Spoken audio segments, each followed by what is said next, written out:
Assalamualaikum warahmatullahi wabarakatuh. Alhamdulillahirabbil alamin. Assalatu wassalamu ala asyrafil anbiya'i wal mursalin sayyidina wa maulana Muhammadin wa ala alihi wa sahbihi ajma'in. Amma ba'du. Pada kesempatan kali ini, kami dari kelompok 1 akan mempresentasikan makalah tentang pengertian dan prinsip paradigma ilmu Islam terapan dan agama serta keberagamaan dalam Islam. Sebelum presentasi ini dimulai, izinkan saya memperkenalkan diri saya sendiri dan juga rekan-rekan saya. Pertama, Wafiqul Asmi Sulfa, yang kedua Siti Aisyah, yang ketiga saya sendiri yaitu Sonia Nabila Fahmi. Baik, untuk mempersingkat waktu, langsung saja kita mulai pada presentasi pagi ini. Latar belakang masalah Islam, agama yang kita anut dan dianut miliaran manusia di seluruh dunia, merupakan way of life yang menjamin kebahagiaan hidup pemeluknya di dunia dan di akhirat kelak. Ia mempunyai sendi utama yang esensial, yaitu berfungsi memberi petunjuk ke jalan yang sebaik-baiknya. Allah berfirman, sesungguhnya Al-Quran ini memberi petunjuk menuju jalan yang sebaik-baiknya. Kita yakini sepenuh hati bahwa konsep apapun di dalam Islam akan membawa pada kemaslahatan hidup di dunia dan jaminan kebahagiaan di akhirat, termasuk konsep pendidikan.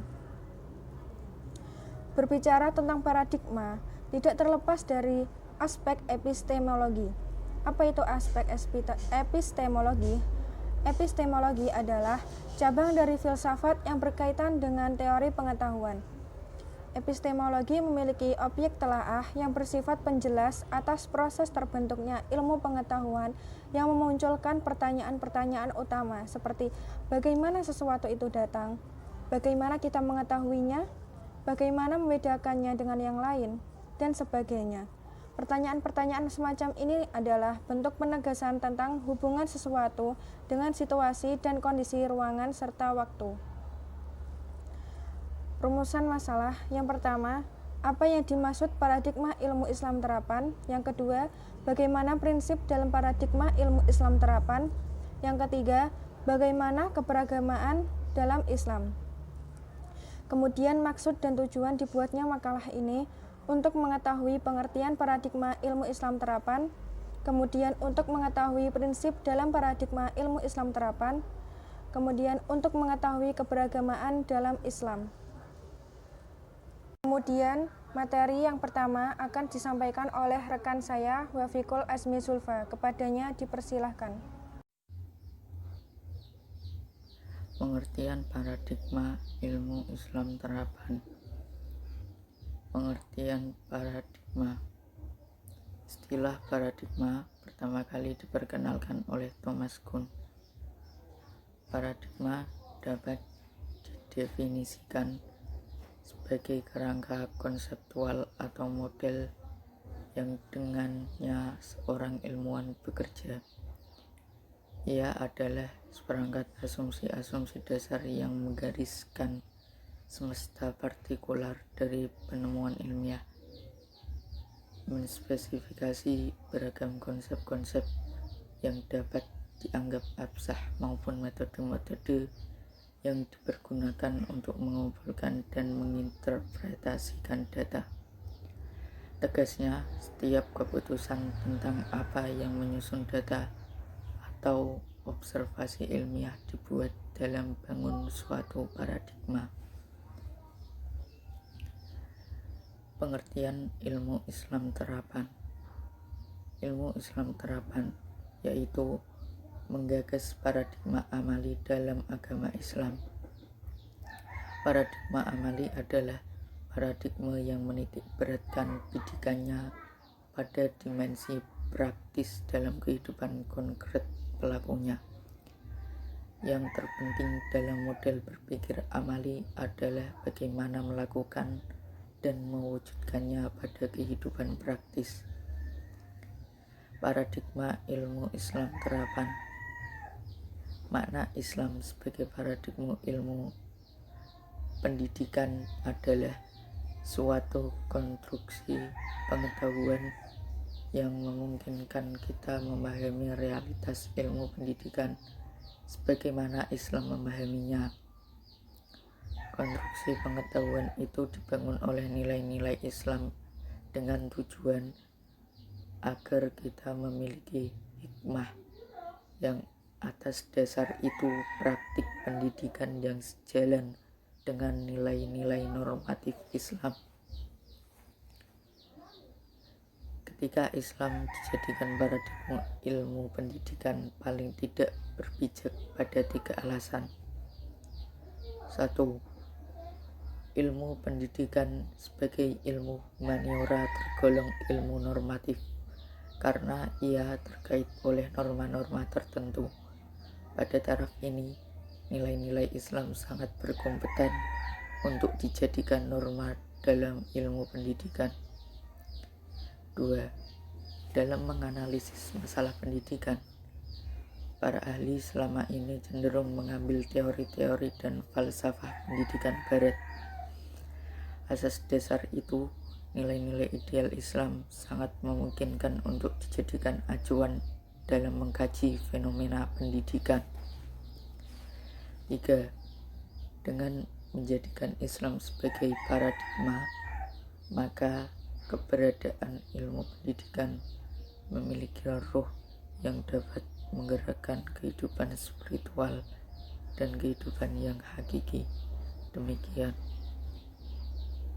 Saya akan melanjutkan materi yang kedua, yaitu prinsip dalam paradigma ilmu Islam terapan. Ajaran Islam yang diterima umat manusia bersifat universal.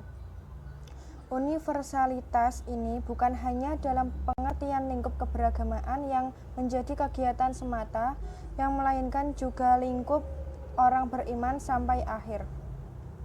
Adanya iman dalam diri seseorang membuat orang tersebut menjadi tidak akan goyah dengan isu-isu masyarakat. Atas dasar prinsip bahwa ajaran Islam berlaku untuk semua umat manusia seperti ditafsirkan oleh Al-Maraghi, Sayyid Qutb, Al-Maududi dan lainnya, bahwa Islam masa kini dalam dasarnya memiliki persamaan dengan Islam masa Rasulullah. Jika Islam masa kini bermaksud mengulangi Islam masa lalu, maka persoalan adalah keniscayaan untuk menemukan cara yang mampu menghantar mereka agar sampai pada tujuan tersebut. Untuk mengenal karakter ilmu, cara yang paling mudah adalah menemukan paradigma yang mendasarinya. Paradigma merupakan kunci dalam model perkembangan ilmu-ilmu pengetahuan. Ilmu pengetahuan tersebut umumnya merupakan metode pemecahan masalah yang dipakai yang memudahkan untuk menemukan potensinya untuk membantu umat Islam mencapai tujuannya. Sehingga penting menggunakan prinsip dalam paradigma Islam yang diterapkan dalam kehidupan sehari-hari untuk menjaga kemaslahatan umat Islam yang berdasarkan Al-Quran dan Sunnah. Hal ini menjadi sangat penting karena orang Islam dalam konteks ruang waktu yang berbeda dengan Rasulullah yang berupaya untuk melaksanakan ajaran Islam. Maka umat Islam perlu memperoleh pesan moral dan nilai kemanusiaan yang diajarkan Rasulullah. Kemudian materi yang selanjutnya akan disampaikan oleh rekan saya Siti Aisyah. Kepadanya dipersilahkan. Selanjutnya, saya akan menjelaskan terkait keberagamaan dalam Islam. Sebelumnya, perkenalkan nama saya Siti Aisyah, NIM 2020310098. Keberagamaan dalam Islam. Dari segi bahasa, agama bukanlah kata sifat, keadaan, ataupun kata kerja. Kata yang mengandung makna sifat atau keadaan adalah keberagamaan, yaitu suatu kata yang berasal dari kata dasar agama yang kemudian dibentuk menjadi beragama. Keberagamaan berarti keadaan atau sifat orang-orang beragama yang meliputi keadaan dan sifat atau corak pemahaman, semangat dan tingkat kepatuhannya untuk melaksanakan ajaran agama yang dianutnya, dan keadaan perilaku sehari-harinya setelah ia menjadi penganut suatu agama. Menurut Islam, keberagamaan atau religiositas adalah melaksanakan ajaran agama atau berislam secara menyeluruh. Oleh karena itu, setiap muslim baik dalam berpikir, bersikap maupun bertindak diperintahkan untuk berislam.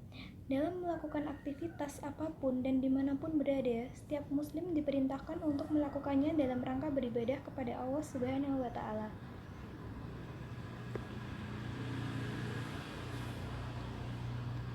Kesimpulan, ilmu Islam terapan adalah ilmu yang menggagas paradigma ilmu amali dalam agama Islam.